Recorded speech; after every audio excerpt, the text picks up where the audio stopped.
Good afternoon and welcome back to another ironic introduction to another video. Today I have a Flow War. I'm officially at a high enough tier to have the Flow active as the global. So this is kind of like my first time experiencing Flow, so I do make some mistakes. This first fight is a Hyperion. Nothing too crazy here. I jump in with Claire just to kind of like push through and also kind of like not use Ghost as much as I feel, because I know with Flow, every time you crit, you place a power gain buff on the opponent, and I don't want to have to deal with that. And I kind of needed like my full roster, I feel, in order to get through, so I didn't feel like I could afford Ghost Hood here, because I did claim fame to like one of the mini bosses on Boss Island. But this Hyperion, not really a problem. Yeah, I take a little bit of recoil damage, but overall, a really reasonable fight. He's not a control champion, so I don't really have to worry about it there. But next up is this Claire, and this Claire is a Fisticuffs Claire, and I make like two major mistakes here. So one, every time you parry her, she's going to gain power from the Fisticuffs.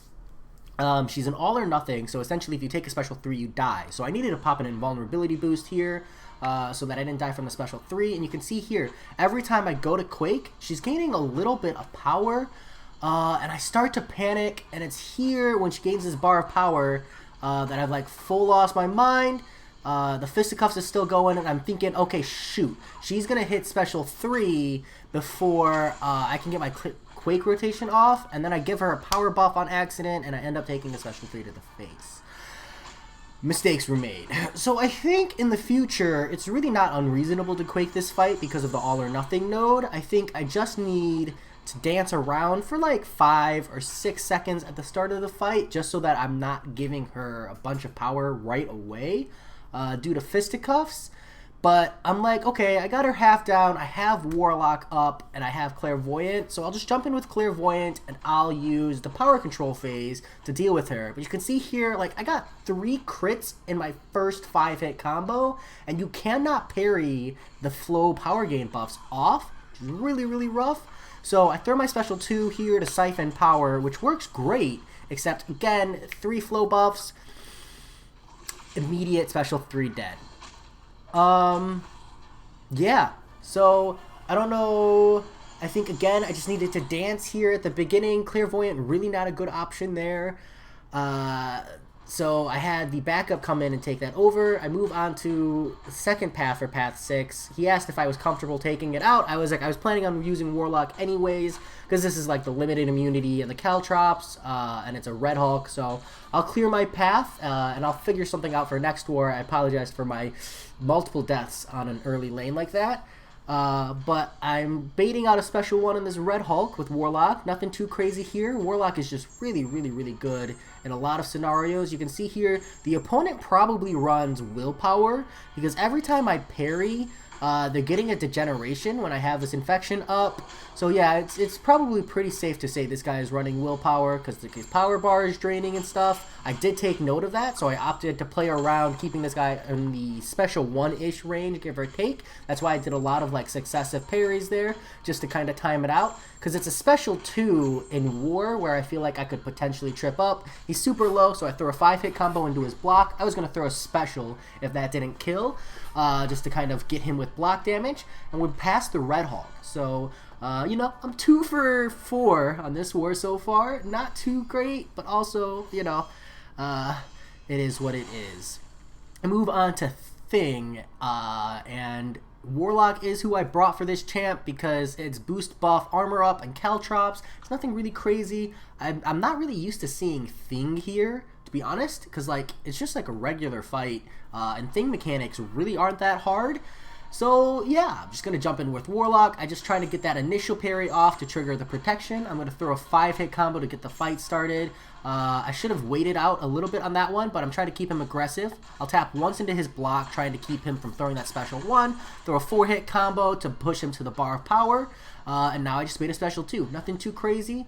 If he did throw a special 1 there, I would have had to do some blocked hits, I think, to ramp his power, but again, that's not hard with like the whole force block. He throws a special 2, simple combo punish here. Very easy for me. I'm not confident in throwing my special 2 here because like I don't actually know the number of hits on Warlock. So I'm just going to throw a standard 5 and stick to special 3s with Warlock. This fight's going fine. I'm not worried about timing. There's nothing crazy going on there. So again, special 3s is where I'll live. I think I throw one towards the end of the fight, but it's just honestly easier to juggle the rock stacks if you're not a special reliant player, or if you know exactly how many hits a special does. I knock him up straight to a special 1 here. In hindsight, actually, I'm really lucky this guy isn't running willpower, because if he was, I would be totally screwed. Warlock would be constantly power draining him, and I would never be able to trigger the specials. So I got lucky. But, you know, sometimes a little luck is what you need, especially on a war like this. I saw an opportunity to pick up some of my health here. I could have 5-hit combo punished there, but I've been holding this bar of power for a long time. So I'm just going to throw my special 3, get a little bit of my health back, get some free damage, trigger the prot, nothing crazy. And then, yeah, standard punishment, nice and easy. So here's awkward. He did throw his special early. I would have had to trigger into his block, but I'm like, I'll just punish his block, use the energy damage for my special 1 to kill him because he's at 1%. I could have just done a full 5-hit combo and then baited a special 1, but he was low enough that I didn't have to worry about that. So at this point, I see that the boss is open, so I'm going to jump into Mysterio. Now, I'm not quite topped off here, and this is like a limited immunities, redoubled determination, so I want to be, you know, properly healthy for this fight. Nope, sorry, wrong fight. My apologies. Whoopsies. That's okay. I jumped into this one. I guess I was really confident with the 80% health. It's nothing crazy. So limited immunities does mean I can't get that guaranteed parry, but he does throw a heavy fairly quickly.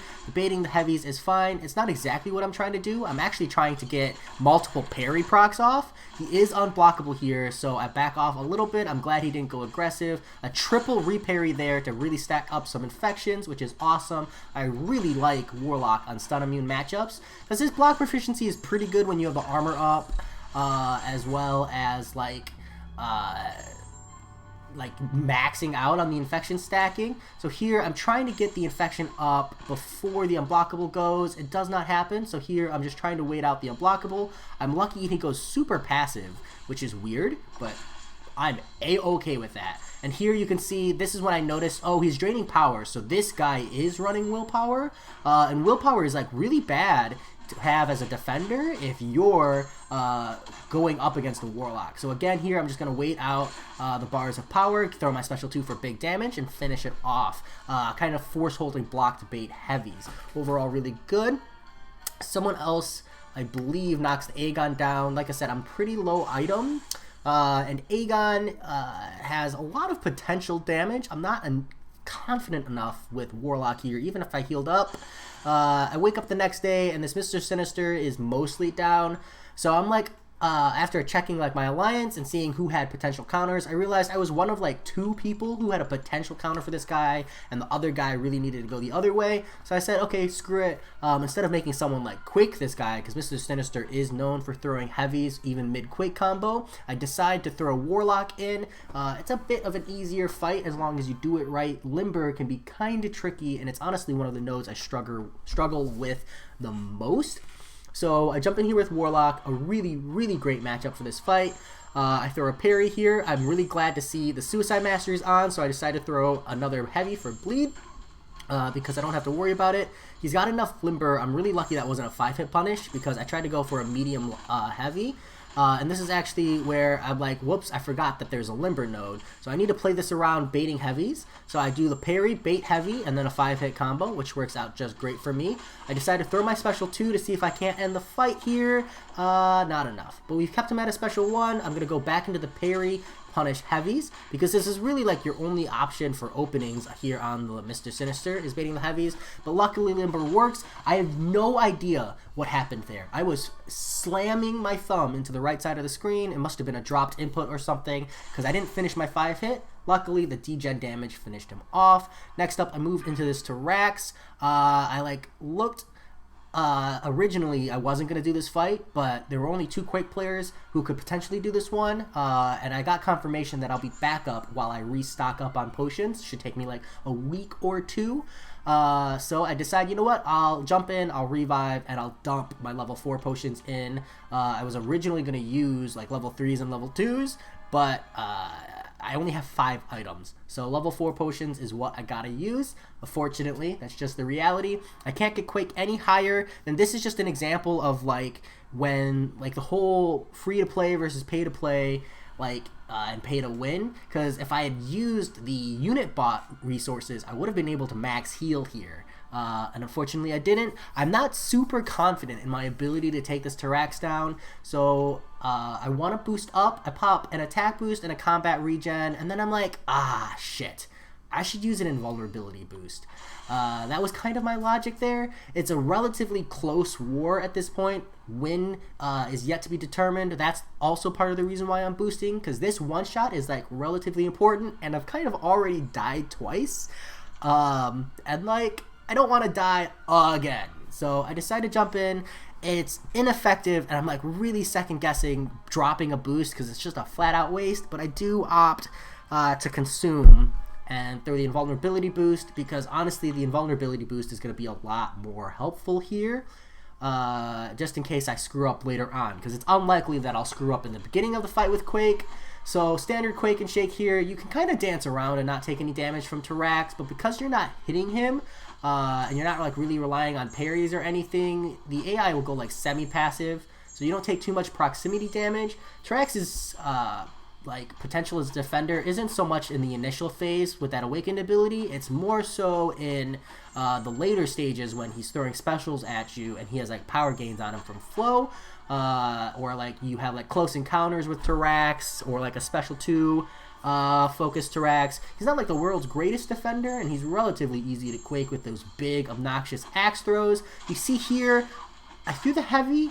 That wasn't intentional. I'm lucky the 3-hit combo didn't kill me, and here again I threw the heavy. That one was a misclick on my part. Well, not misclick, but you know, accidental let go. Here I'm trying to bait the special one on the wall, and I end up taking it to the face. Concussion comes through and does take him down, and that is the end of the war for me, at least. Rough war to say the least. That first initial like heavy throw from me was mid Quake combo. It was heavy dex heavy, and the heavy let go for some reason. I'm pretty confident that I didn't let go of the screen, but hey, maybe my hands are sweaty or something, but I got him down. What's important is that I got him down. I'm super glad I popped that invulnerability boost. Don't be afraid to boost up to win wars. But that's it. I hope you all enjoyed, and I'll talk to you later. Peace.